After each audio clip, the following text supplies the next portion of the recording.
of the newer things we've done the last couple of years, we've started this Waterloo guitar project. And Bill's had an old guitar back in his office for years and years.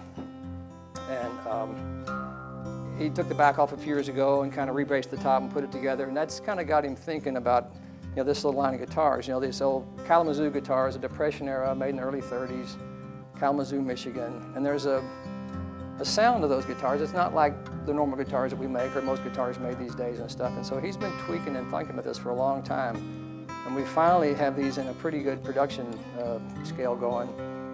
And he's really proud. We've been real surprised that, I, and I think a few others thought it would be kind of the country blues guys, kind of, the boom chick would be playing these guitars. And we've had amazing response. And I'm talking jazz greats like Bill Frisell and geniuses like Julian Lage, and amazing response to these things. And it's really curious. And everyone that kind of gets it is like going, holy cow, someone did this right. Did it right. And so I'm going to have, to start, just to kind of hear what we're talking about, I'm going to have Jonathan play. We've got 4 different Waterloo models here, including something brand new that's not been seen yet. The first one was this 14 fret, we call it, that's a 12 fret. They all look kind of alike. This is the 14 fret. We just call it the Waterloo. And the name Waterloo comes from Austin. We're in Austin, Texas, by the way. And Austin was called Waterloo up until 1839 when it was renamed after Stephen F. Austin, from the Alamo hero. Before that, it was a hunting and fishing camp on the Colorado River called Waterloo. And since these are kind of based on these old guitars made in Kalamazoo, Michigan, Waterloo seemed like the perfect name. So this is a 14 fret, and these are, we'll talk about construction and stuff with Angela when she comes up after Jonathan plays a few things. So we'll have him play this 14 fret, then I've got a 12 fret version in maple. We've got our Jumbo King based on an old Recording King guitar, which is a bigger version of the Waterloo. And then I've got a little something cool over here we'll bring out in just a minute. Jonathan Brown.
The good news about having Jonathan play, the other part of that good news is that I'm not playing. Let's go to something larger. So this is based on an early 30s Recording King, and this stuff was, we actually make a Recording King Deluxe and a Recording King Plain. The Deluxe actually have these molded, stamped, valve cover looking tuner covers on the back of the headstocks. Collings likes to get into details of stuff, but I don't think there's a Deluxe here, so. But you'll hear it, and these are built different. We'll talk again how they're built here in just a few minutes.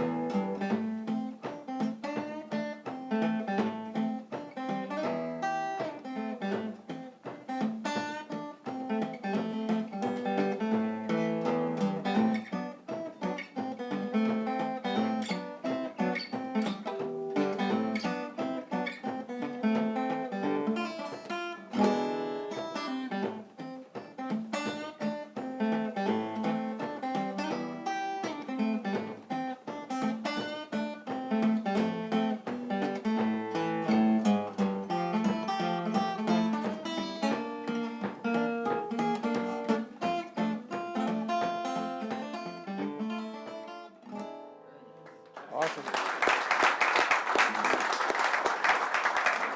And then, yeah, Recording King, we call it the Jumbo King. And then there's a, I don't know if we want to take time to play, should we play the 12th fret? And then that one, you want to play a quick tune on the 12th fret too? Sure. Anything you want. So we made this we actually have another little 12th fret Waterloo model down here. And to differentiate somewhat this 12th fret version from that one and the 14th fret, we're making these out of maple. So it's got a little bit of different sweet tone to it as well. So it's 12th fret and maple. This one's X. Yeah.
I don't know if you guys are familiar with a guitar called the Kel Croydon, which is something that was also made in the early 30s up in Michigan. And I've read different things, and I'd read at one point that Kel Croydon was a toy department store, a toy manufacturer. I'm not sure if that's correct.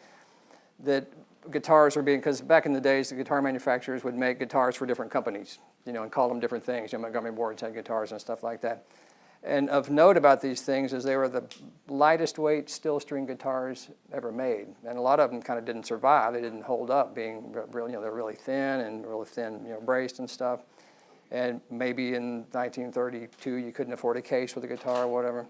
But they have a really an amazing sound. So much comes out of these things. And we've got a friend of the shop now, amazing songwriter, a guy named Jeff Tweedy, that's been getting these guitars from us because he has a bunch of these original guitars and has toured with them for a long time and stuff. And a lot of guys that, again, kind of get this, what this vibe guitar is, really like these things. And the thing about the Kels was, and again, this was early 30s in Michigan, and there were plain ones and there were paint jobs on some of them. And the two paint jobs, the main paint jobs, were one with tropical birds on it. Where did that come from? You know, escapism. And one had islands and volcanoes and palm trees and little thatch huts, which again is pretty interesting for early 30s in Michigan. So we've been making these, we call them all these Waterloos have WL prefixes, WL 14, WL12, the WLJK for Jumbo King, and the WLK, which is kind of representing the Kel Croydon guitar. So tonight we have the first art WLK guitar unveiling, and it's pretty unique in that, again, these are so lightweight. And we did Collings has Bill Collings, who I'll talk about more in a minute, is also a car guy, a hot rod guy, and I'll tell you a little bit about that in a minute. And so one of his designer friends kind of came up with a kind of an idea. We've looked at stuff for the last year, you know, camels and road runners and geisha girls and all kinds of stuff, you know. And we kind of like this, and Angela, who's quite an artist, did a lot of tweaking, and we got the artwork on here just last week. But I want you to hear this, and then we'll kind of get Angela up here and talk about this stuff. So again, later you'll want to feel this and just how lightweight it is, and you can look inside and see how thin the braces are. Is that a 12 fret or? Yes, sir.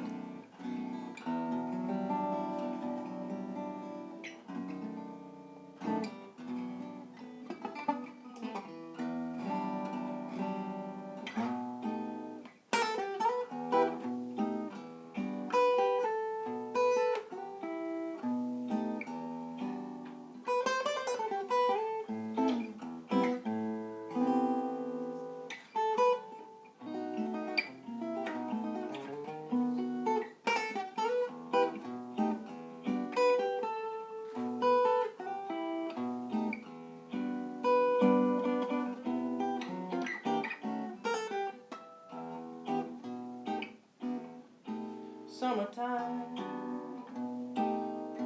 and the living is easy.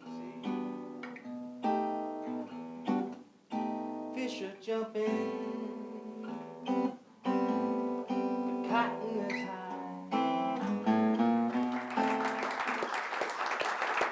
Awesome. So these guitars, just like the older ones, were a stencil guitar and then with hand detailing on them.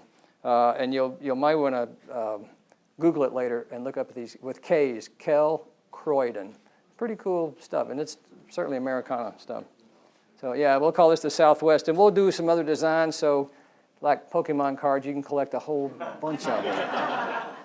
So, I'm a pretty poor substitute for Bill talking about these things because he's a really passionate guy.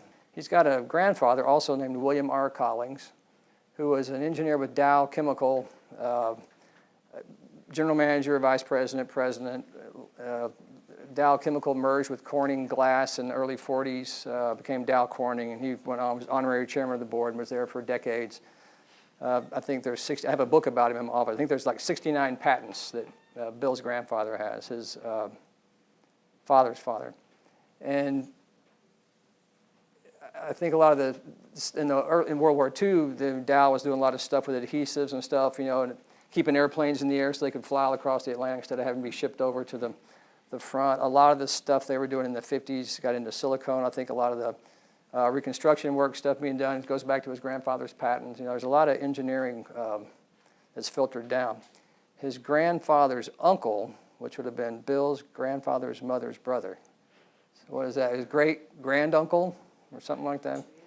Was named Alexander Winton, and he was a Scottish immigrant, and I've read him being referred to as a triggered, tempered Scotsman.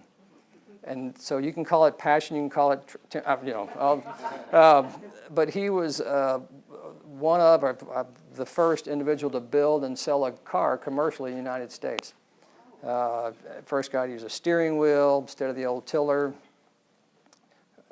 First, or one of, to put the engine up front instead of under the seat, where the early cars you've seen pictures of started out. Used to race Henry Ford. The Great Race, you can Google this stuff, 1901, 1903, they would race on the beaches in Florida. I think later turned into be like Daytona, where that kind of stuff came from. There was no paved roads around back then to race on, so they'd race on the flats on the beaches. There would be people like the Vanderbilts and Rockefellers there to kind of watch. I think he and Henry Ford were both kind of developed this quadricycle about the same time, these four-wheel. He was a bicycle builder, Winton was, and I think they were both trying to build these four-wheeled bicycle kind of things at similar times. I think Ford actually had two failed companies before the Ford Motor Company made it with, I think, the help of, I think Thomas Edison with some backing. I think the Henry Ford Company and Detroit Motor Company, I don't think made it. He ended up putting Winton out of business down the road.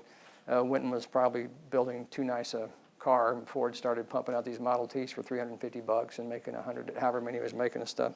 But Winton, there's actually the Ken Burns, the documentary guy that did the Civil War thing and the jazz thing and the baseball thing, has a documentary called Horatio's Ride. It was about a guy named Horatio Jackson who made the first transcontinental drive from San Francisco to New York at 60-something days in a Winton automobile. There was no bridges and stuff. They were fording. I mean, it was pretty amazing stuff. Anyway, that all stuff is kind of filtered down into Bill Collings. And he's got a car shop at our shop as well.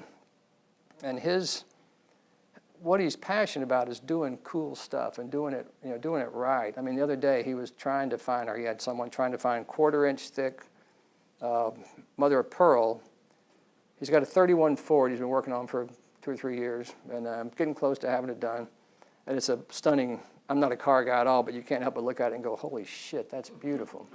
And the door's going to be these push-button door openers, and he's got this little milled, his logo is Collings Custom Craft, and it's kind of the shape of almost of a guitar headstock, this little pearl push button to open the door from the end. It's like, I mean, he just, nth degree of stuff. And so all that engineering, and he loves to pound metal. He loves to make stuff people never would recognize when they come to the shop, because I'm the clean, well, we're the clean ones in the shop, and he's a shop guy. He likes to make stuff and build stuff. And he likes old stuff, and he likes the thought and design of stuff that went into kind of what made America great, originally, the manufacturing, prowess that America was, especially before World War II and then afterward. And I think all that stuff, like he's got a couple of 50s Nomads in his shop, and he's got a bunch of 30s Fords and stuff, mostly a Ford guy. But all that kind of stuff and his throwback to, to this kind of guitar, I think it's just this, he likes stuff that was made when stuff was made well. And these 30s guitars, he started building guitars in the 70s. And like a lot of our friends and great guitar builders, Dana Bourgeois and Richard Hoover and stuff, all these guys were kind of about the same kind of time frame. Guitar, these guys were born in Bill was born in the late 40s, and so he grew up in the 50s and, listening to doo-wop stuff, and in the 60s, and you had folk music, and then the Beatles, and they kind of been Elvis, and kind of knocked everyone in their ear, for that kind of generation. And so he dropped out of school and went to work in this machine shop with a guy, this little gentleman who was a tool and die, machinist. And Bill was fascinated, and still is. He loves, the stuff that we look at to the 1,000th of an inch on a daily basis is just absurd. And whether it's metal, he sees from across the room, the light's not reflecting light on, or the finish on a guitar, it's just amazing. And it's innate in him. He's just got this, like I said, I'm not going to replace him tonight. I don't think there will ever be a replacement for a guy like Bill. He's a pretty unique guy. And on top of all that kind of mechanical and engineering ability, he has a design sense that's just, I don't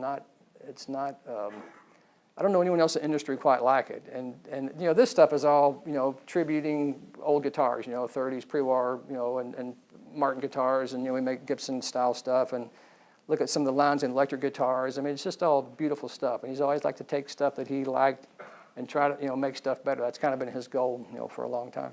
He's also started playing guitar more the last years than he ever did. He's been taking lessons, and he's worked this thumb, I bet, about 20,000 times in the last, couple of years, which is what it takes to do, finger style. I think he wishes he was black, maybe even blind, to be a blues guy, frustrated blues guy.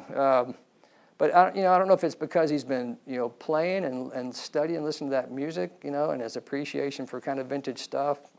And there's a sound that comes out of these guitars. It's not what we do in our other acoustic guitars and stuff. And so I'm not going to talk a whole lot about our other guitars, which we've been doing now for 40. He's been doing for. He doesn't know exactly. We're thinking 75 is when he kind of started, around the same time that some of these other guys were doing this stuff. So we're kind of going to talk tonight about what the newer things are. And I think a lot of it's a process of evolution, because he's been learning to play, so he's listening differently, and he's been listening to different music than he did, before. I will say one thing real quick. Please. When I first started working at Collings 10 years ago, he played one song, and it was? Wild Thing. Yes. All day, on and off, all day. And then when we started ukuleles, Here Comes the Sun. He learned Here Comes the Sun on ukulele, yeah. And now actually he can and now he's playing some Mississippi John Hurt and stuff, and I'm real proud of him, because he's, it takes practice to do that. It's not it comes natural to some folks, but it takes work to do the finger picking, and he gets into it. It's been a big study for him. That's probably been, aside from cars, that's probably been his biggest hobby in the last 2 to 3 years, probably. Right? Yeah, definitely. And I think it's kind of all coincided, because he's listening to guitar players differently than he was, before he started playing. Also, he's, again, there's a maturation process and evolution, and you know, his hearing, I don't know how he hears anything because he's down there pounding, you know, his power hammer and bending metal and stuff. Huh? But he really started getting into this old stuff, and so he wanted to start making, you know, these little guitars based on that old guitar he's had back in his office for a few years. And it took a while to get going. He also gets very frustrated that things take us a while to get going. We have a shop. We have a nice shop. We have and as Bill referenced earlier, you know, behind every, you know, guy like Bill, there's an amazing staff. We have an incredible crew, and none of this stuff would happen. I mean, Bill's kind of the guy behind the curtain, you know, but there's a bunch of folks. We have some really, really bright and talented and dedicated and committed people that make all this stuff happen. And they, you know, kind of everything he comes up with usually is always works, which is also kind of frustrating. Yes? So if you could pinpoint a moment, what do you think it was that pushed him toward guitars? You know, I've asked him that. People have asked him that, you know, and I think when he was in that machine shop, just because of his age and the stuff that was going on, you know, music-wise and the radio and stuff, I think he just became interested in it, and he made some toy instruments, and he started with those lathes and stuff in that machine shop, started doing some wood stuff. I think he carved some banjo necks and just started getting interested in it, you know, and he's always been a tinkerer. When he was a kid, you know, he'd make motorcycles, and I mean, he's always been, you know, mechanically inclined guy. And at the shop, I mean, I've known him, I guess he moved up to Austin in '79 from Houston. He'd been there shortly, moved from Ohio down to Houston, and was heading to California and stopped in Austin and never left. And I met him, I guess, in 1980. And he liked guitars. I don't know what it was. It was something about, you know, working in that machine shop, working on tooling and making things, and then being attracted to music on the radio and stuff, and, you know, Elvis and the Beatles and just all this stuff in the 60s, and he just wanted to, he likes making stuff. Figure out how it's made and why it reacts the way it reacts, you know, what small changes would change the outcome of it. Mm-hmm. And that's when he really got into starting repair work. I mean, aside from, you know, turning banjo necks, but repair work was a big start, I think, for him early on. Yeah, a lot of the guys started by doing repair stuff, Taking you know. things apart and then putting them back together, like he probably always had with cars or motorcycles or whatever. And All of that. Very curious. We'll get something in the shop will come in that he doesn't know what, and he'll cut it up and check it out. You know, he'll order a tool of some sort and destroy it just to see, you know, why it works and how it works. So Waterloo's, and we'll kind of back off to this stuff here in a little bit.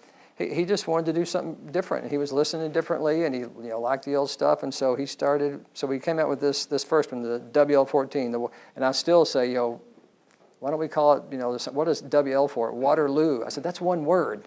What WL? What do you mean? But that's what he wanted to call it. So we call it the WL14. It's 14 fret Waterloo. And so that was kind of the main thing, the first one. And then a NAMM show was coming up a year and a half ago. And he wanted to do something different. So we did this Kel thing here, the WLK. And then we wanted to do the WL, you know, the 12 fret, and then we wanted to do something bigger. And then we're doing also a little copy of an old Stella. And these are all very classic Americana things. You know, the Stella, we're doing two different styles also. One that's got all the purfling and binding and this inlay, and, you know, it's like, why do you want to make one that takes us so long to make, you know? So anyway, so we're doing that and a plain one, but he likes this, he likes stuff like it was, and it was designed a certain way, so he improves it a bit. Anyway, it's a real unique thing for us, and people have really responded to it. There's a local guy, amazing player in town named J.D. Simo. Have you guys ever seen or heard J.D.? Just a stunning guitar player and a sweetheart of a guy. And I was talking to him yesterday, and he said, you know, he travels, right? He's like today, he's heading to Italy. And he said, I played a number of Waterloos in cities around the country and had no idea it was Collings. He knows who Collings, and he's played Collings and had Collings before and stuff. He said, and finally I'd seen some in LA, and I was in Dallas one time, and I was in Seattle, which I think Patrick used to work at the shop up in Seattle. And he said, I finally figured out it was Collings. He said, of course. He said, the guys that could figure this out and do it was Collings. And he said, you know, and it's not a shine, he got it, and that's kind of cool. You know, we were curious about how many people would, because we're known for, our fit and finish and this, this beautiful thing and, this crisp and crystalline tone and all this stuff. And people appreciate that, but there's also something about this that's kind of you can't get away from it. It's a really different very vibe. I mean, ebony nuts instead of bone. It's a very different kind of thing. And he was just like, and he just said it just made perfect sense. The heavens kind of opened up and it was like, this is Collings. No, now I know why I've been drawn to these, every one I've seen in different parts of the country. So it's very different for us. The tops and backs, they aren't radius, they're not arched like on the flat top guitars have a radius to them, these don't. The bracing's different. We did intentionally leave glue squeeze out inside like the other guitars. We don't fine sand the braces and stuff. It's funny. We do that to kind of make them look intentionally a little more crude, though we still and we do have to can't spend as much time with fit and finish, and there's there'll be a little fuzz in the finish, and he's like, so what? If someone complains, tell them there's going to be more in the next one. Well, this is sinking. You can see, he said, so what? The next one's going to be thinner, there'll be more stuff in it. This is not about that. This is its own thing. It's not on the Collings website. Waterloo has its own website. It's a very kind of different thing. And it just, he nailed it. And it's a real unique thing, and it's been really fun. He's really into it. And it's kind of like, well, this pickguard on here, that's expensive pickguard material. He said, yeah, but that's what they had. And it's like, okay, we'll do that pickguard on there. Anyway, it's a very different kind of thing from what we've been doing, but that's kind of how he is. We started little Collings history. We started, he's been building acoustic guitars since 75-ish. We don't know exactly. I'm not sure he knows exactly when it was. And then we started doing electric guitars and mandolins in '99. And because he'd made archtop guitars, 16 and 17 inch and a few 18 inch, carved solid wood, maple, spruce archtops.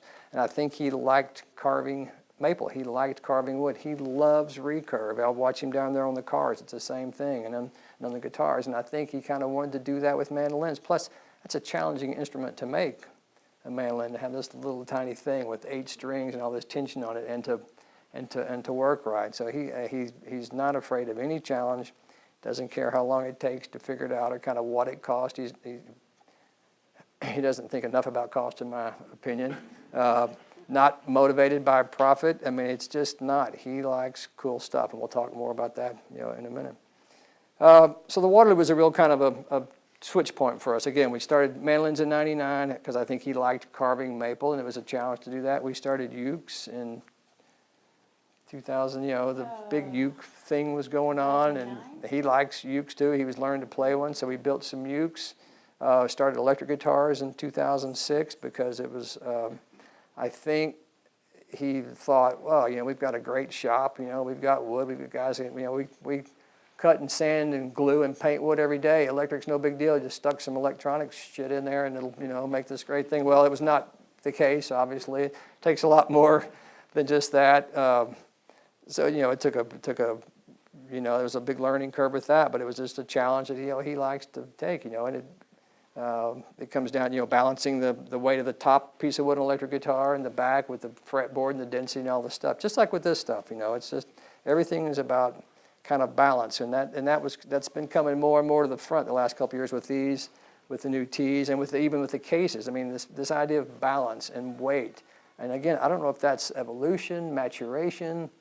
It's just been interesting to kind of watch him. And we've been friends for a long time. I've been there since '92, and I've seen him, just seen him do this. I've seen him rebuild Porsche engines in his office. He's just fascinated by putting things together. What makes things work and how to make things work better. Even prior to doing the Waterloo, his mind's been kind of in the 30s zone for several years, even a couple years prior to 2014 when he was really starting the Waterloo. And with the CJ35, and taking the CJ model, which we've done for years, 14 fret slope shoulder jumbo, and doing more of a 35 style build with straight braces, Adirondack braces. And that was a huge, wonderful response that we got from both, dealers, customers, because, it's a great playing, great sounding guitar, and to have something like that from Collings. And then he experimented with some lighter build OMs that just kind of internally at the shop. And then the Waterloo stuff came along, and that was, August kind of of 2014 when we released that. And then since the Waterloo, even though, he's been working on expanding with the different models within Waterloo, this traditional thing has really kind of come to fruition. Yeah, I guess we ought to move on and talk about traditionals here. And Angela just mentioned this, this kind of project, looking at kind of older stuff. This friend of ours, who, and I also encourage you to look at a young man named Julian Law. We also have the benefit of having lots of friends in the industry and guys that we do business with that have been doing this, selling guitars for the last, 40 and 50 years. We have friends out in California, Griffin String Instruments, that have been, I think, their 47th year in business, and friends at other stores on the East Coast that have been doing it for, I think, their 50th anniversary is coming up. Our friend Jim Baggett, which kind of helped us with the traditional series, who does Antiques Roadshow and works for Heritage Auctions and has quite a collection. And these guys that kind of appreciated these guitars made, in the 30s and stuff, and I'm talking, Martins kind of at this point, and which were different than the stuff, after World War II. A lot of the people coming back, playing music kind of wasn't, there was a lot of stuff to be done. So it changed, a lot of stuff changed after World War II. And so we do have the benefit of having a lot of expertise and knowledge, and then examples of stuff to kind of look at and go by, whether it's, this stuff or pre-war, dreadnoughts and OMs and stuff like that. And so there's a young man named Julian Lodge, who is truly a special person and guitar player, and was wanting to kind of have us help do something. He likes our guitars, and of course he loved Waterloos, which again is and this guy can play avant-garde, jazz. He can play he can do anything, and he's just a fabulous person. And so we were kind of working, he and Bill, and they almost speak this. Bill has his own map. We call it Bilgebra. I mean, he communicates on a different level than a lot of people. It's not algebra. No way, really. No, it always comes out the way he wants it, and you never know how it got there. But he and Julian kind of, it's like, I guess twins, and they kind of have this own kind of communication. And so they've really been kind of thinking about this, and so we did some stuff with kind of making lighter builds and changing necks and going into T-bars. Some of these guitars have T-bars instead of adjustable truss rods. And thin lacquer, which are these, which also the T guitars have really thin lacquer, which is, not easy to do. I mean, there's not much on the regular Collings guitars, 5/1000ths of an inch maybe. And you try to do with 2 point something or 3 on these, and you still have to kind of, and they look different. But that's part of it, It's not, it doesn't want it to look as shiny or sound as shiny as these. It's a whole thing, and I think he and guys like Jim and Baggett and Julian kind of looking at these older guitars and trying to get certain things. And Julian sees notes. I mean, he's one of those guys and hears, and he and Bill kind of really hit it off, and then and we're on this kind of same plane. And so we started building these guitars and trying things with short scale and thicker necks and smaller necks and thinner tops. And because all this stuff depends, there's a lot of, obviously, the acoustic stuff with guitars, there's a lot of science and, thicknesses of backs and densities and tops and how sound bounces around. And so we did some experimental kind of guitars, and it kind of evolved into these things. And these look like the other guitars, but these are what we call the T, the traditional series. And we're going to run out of time. I better speed up, sorry. And it's basically kind of a similar, it's a dreadnought. They're an OM shape. And again, it's all this same stuff with Bill, I think, kind of changing the way he's been listening to stuff and starting making guitars for the last 35 years. And after repairing guitars and seeing what made guitars not work and fall apart and not be structurally sound, he wanted to make guitars that would last forever, that would sound good, that would give you a lot of power, and he wanted to get as much wood moving as possible and give you kind of more than you gave. And then after a few decades of that, and all these other things we're talking about, I think he started saying, but what if we backed off? This 9 to 11K, this frequency, these notes, if I wanted to give up but be a little rounder, and if I wanted this thing to feel a little different, and I want this thing to be a little more active, not just for that kind of brightness that we've been known for, that I was kind of striving for and all, but to have a different, dynamic, and I can't explain it because I don't even know if he can do this better than me, but I'm trying to think of how he would say this stuff. But he was really kind of interested in this stuff and this stuff and what the difference is, and it's not easy, and to do, because you can make, and companies have done this, I won't name them, but over the decades, to make a guitar louder, make a top thinner. Well, in 5 years, it's flubby and tubby. Or it's too stiff, and he'll even admit, for decades you work on, these, and people want these perfect tops and this straight and tight and stiff grain. He says, I don't know if that's the best way to do it or not. I want stuff that's cut off the quarter. I think you're going to get, and you start looking, and again, this is decades of kind of study, and he's a deep thinker. He may act like Soupy Sales. You guys are the right age to know who that is, but he's kind of a Steve Jobs and Soupy Sales mix. It's really a strange thing. Do each of your luthiers, do they have one station that they do all the time, or can everybody do everything? Everybody does not do everything, so we have different departments. Let me finish up with these real quick, and then we'll take some questions, just because I want to talk about these and show you the cases. But we do have certain departments and guys working on. They may do several tasks in a department, but if you had everybody do everything, you'd have 40 different guitars or 50 different guitars. So people have specialty areas and stuff. So I'm going to get Jonathan up here a second and play these. But along with these, and what he's also, and so we're almost 6 years into also the Collings cases. Can you grab that one over there? And it's the same kind of thing. He's like, a regular guitar case. Everyone's had a guitar case that the latches don't work on, or the top doesn't close right, or it's you have to buy. A case is a functional item. It's an accessory. You got to have to carry the guitar in something, and people don't put a whole lot of, as much work into that as an instrument, but he does. And we've got a bunch of cases from the 20s and 30s in the shop. You guys notice a theme here. A lot of them didn't have any padding. They fit different. There was a weight and balance thing. So I want to say it was August of 2010. He started doing this, and I've seen him burn up a couple of glue machines. I've seen him, but he's not let it go. And we've got a thing now called. So we make a Dreadnought OM. There's other models that are coming, and we've spent literally years and years, and I wouldn't hazard to guess hundreds of thousands of dollars in engineering time, machine time, R&D.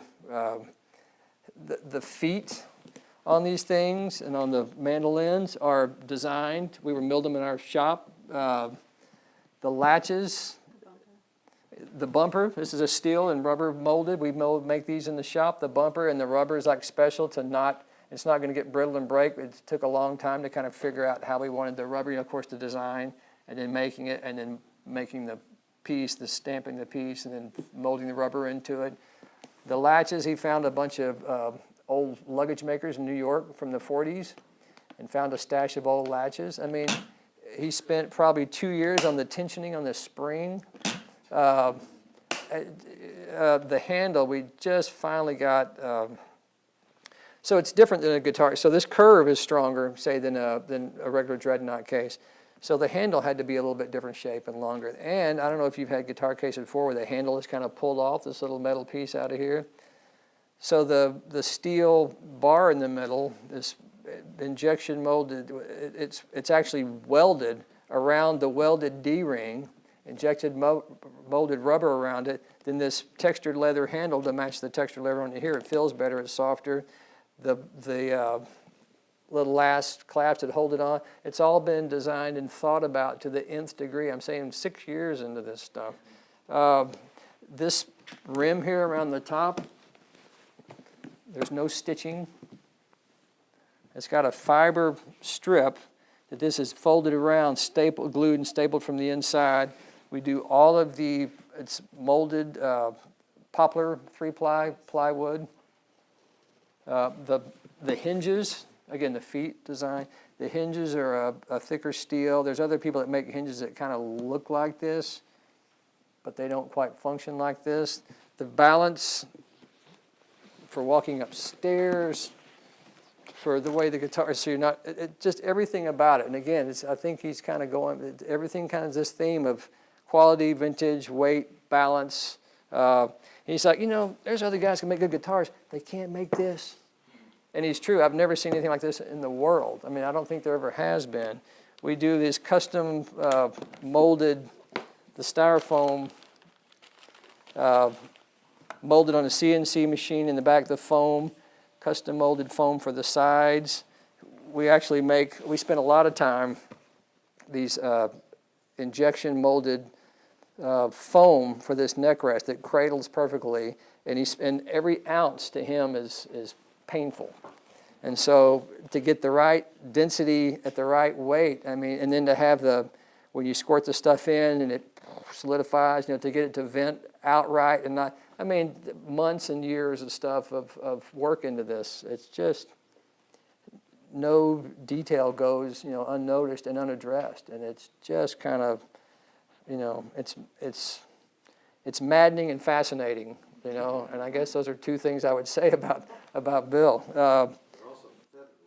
They're really light. You can come, pick them up in a minute, but it's just, it's not a flight case. I mean, you don't want to throw it off a building like you see, some of these cases. But it's structural in that the guitar is not going to move around. The density of the foam, it's not going to move around and bang.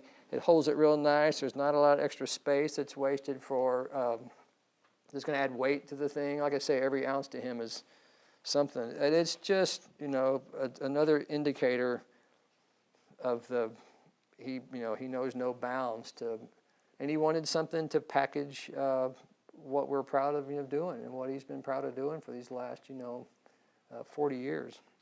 It's built like a guitar, in the fact that it's put together as a body, and then the lid is cut off of it in bevel, so it fits, and everything squares up, and it's built like a guitar body, which is what amazed me the most. And it's there are some guitars from the 40s, 50s, 60s that don't quite fit. Most of the 30s stuff we've tried fits real well. Most of the other brands that, the popular modern dreadnought stuff fits real well. But, it's lined up. This thing is not going anywhere. And this custom piece here and this piece here, it's there. And it's a beautiful, here, hold that real quick. Stand up and hold that, with a dreadnought in it. Oh, yeah, it's featherweight. Yeah. Probably a TKL case by itself weighs. Yeah, and it's. I mean, a case like TKL, for example, which we use TKLs and have for decades. It's a great case, but that's a production type thing, and they have to make for one mold, maybe one shell, they have to fit different instruments in it. They have to make so many thousands of different types of cases, so they'll make different lining inside to fit. So you may have more shell space than you actually need, which is so that's why Bill wanted to make something specifically made to, maybe that's the Steve Jobs in him, specifically made to show off, what we do and are, proud of doing and what he's been done so well for so long. Again, just so these guitars have been doing for a long time, the Collings guitars. He wanted to take, and people sometimes go, they're too shiny. It's like, whatever. It takes a lot of work to make them shiny and flat and stuff like that. But even Bill's going, I want to take some of that shine and some of that shiny sound off, some of that high that I worked so long to kind of get. I want to hear something a little more fundamental. So that's kind of where the T came from. We use these plastic pins to sew on a wall, store wall. You can tell it's not the same, same pin because it doesn't look much different. They have an aging toner around them. Small herringbone. We've got a different herringbone on that's the one style. On the two style, we've got a different herringbone. We've got yellow pearl, gold pearl for the inlays and the logo. So some subtle differences, and even the tone can be kind of a nuanced, subtle. This is the mahogany. So we've got wood instead of fiber, no plastic in it, except for the bridge pins, and we did that again to look different. So we had plastic pins in that. We put tortoise plastic pins in here, but it's pardon? Yeah, ebony veneer. It's the same pick guard as our other guitars. Yeah, we look for some kind of older stuff, but to get sourcing good stuff and consistent is getting harder these days because most everything like that, is made in China, and it's just not consistent. So we try to, find some of the old brown stuff, and anyway, but this stuff looks pretty damn good. What's the top? Is that just a Sitka torrified? This is an Adirondack top, but it's been torrified, and we're doing some torrification, some torrified top. Torrified, you know what that is? It's a vacuum and heat process. It kind of, the simple thing is it kind of dries out the saps and stuff, makes the guitar sound older. We're doing some. We haven't banked our whole business on it, like some may have. It's different. It's okay. Not the be-all, end-all. Pretty cool, but it looks old. Funny story. Just yesterday, I was corresponding with a friend of mine on an iPad. We were just talking about torrified tops, and the autocorrect changed torrified to terrified. That was pretty Well, funny. the You early. got terrified tops in here? The early days of this stuff, that's not a bad because there were tops cracking and bridges coming off, and it makes it a little more brittle. So, but Jonathan, you want to come play some of this? Why is there a strap button on that? Because Lyle Lovett was going to take this guitar, and I'm not making that up. Lyle was a journalism student at Texas A&M in 1978 when Bill Collings was living in Houston building guitars in his second-story apartment with a table saw and a motorcycle he'd push up the stairs. And Lyle interviewed him for the Texas A&M newspaper and got his first guitar in 1979. He's been playing Collings guitar since 1979. And he was at the shop recently and fell in love with it and wanted to take it and said, "Can I put a strap button in it?" And then we said, "Wait, that's supposed to go to someone else." So it's got a strap button in it. And Bill said, "I'll take it anyway." So, whew, good. So thanks, Bill, for taking the guitar anyway. All right, I've got time for one more. Okay. Oh yeah, he's got a. Yeah. This is a new tune that I wrote.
Thank you very much.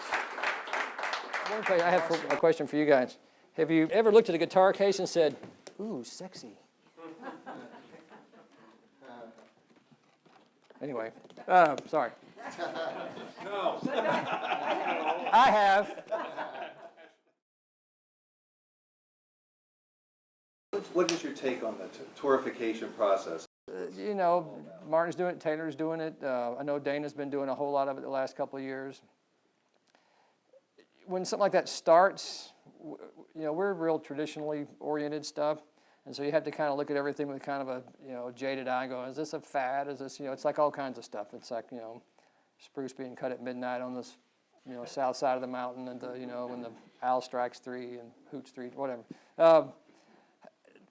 People for a long time, whether it's through a tone right, one of those vibrators, or putting your guitar in front of your speaker, want to make a guitar sound old. And people ask Collings a lot, say, well, why didn't you, make guitars why don't you always want to make guitars sound like 80, 90-year-old guitars? He said, well, I didn't want to. I wanted them to sound like my guitars. You know, and again, that evolution process, he's kind of going back and listening to different things and making stuff sound like it. You know, it's hard to make a guitar right now sound. We don't know what these guitars sounded like in 1935, when the D18 sounded like. We have no idea. And a lot of stuff we would, you know, early guitar sounds we would hear were on records. Was it the sound of the guitar? Was it the sound of the recording? I mean, it's hard to know. So torrefaction, you know, I'm not a scientist. I've read a bunch of stuff about it, and I believe some of it, and some of it I'm like, really? I don't know. So it's people trying to make guitars sound, you know, different, and we're doing some. Is it as big a difference as Sitka and Adirondack?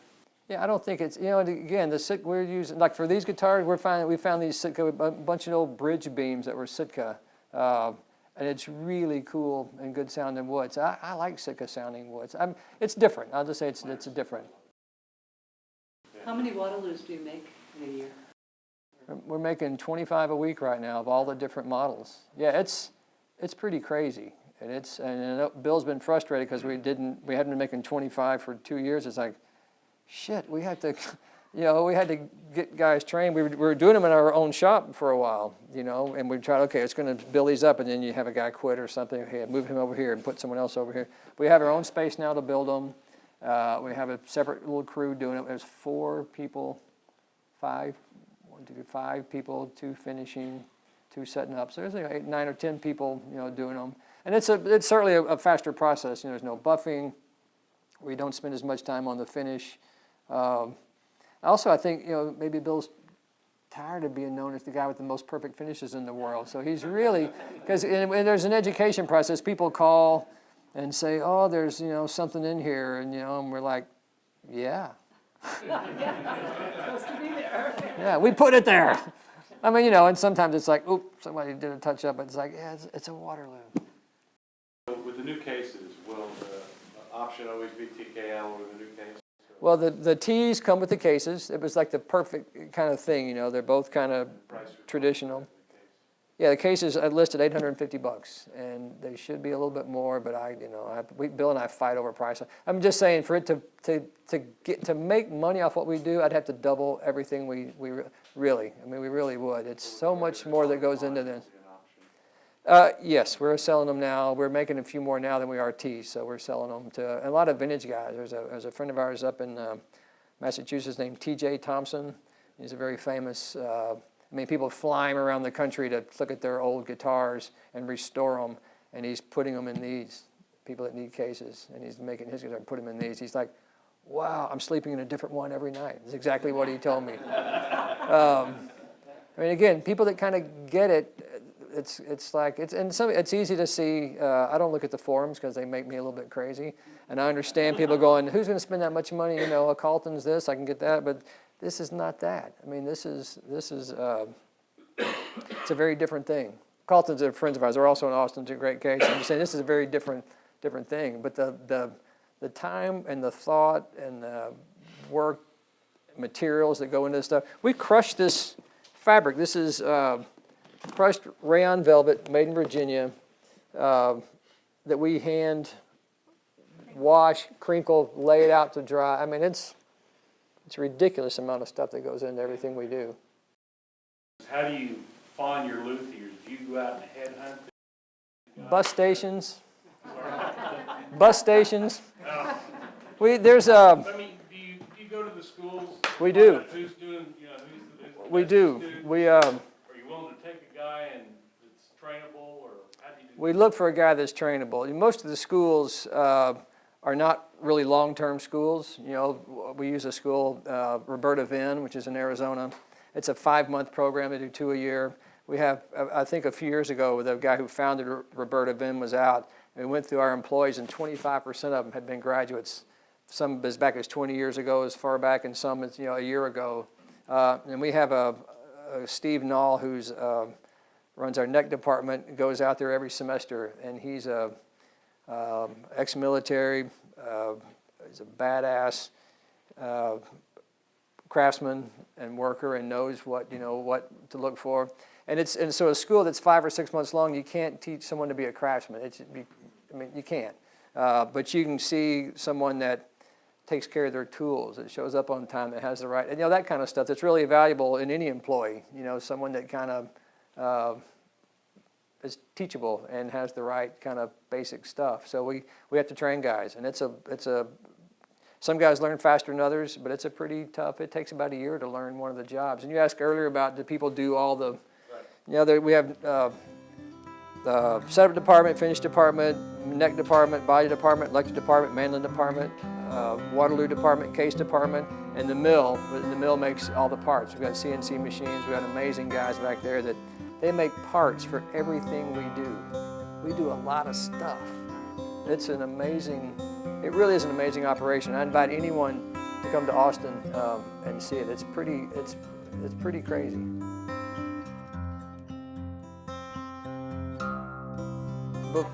Before we're done, and I'll stick around to talk, I want to thank Artisan Guitars.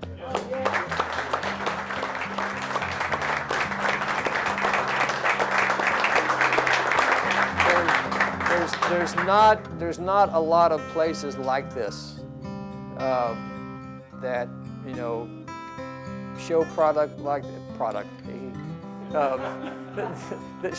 that show this stuff and you know, the care they take in presentation and care of guitars. I think to the extreme sometimes, the knowledge.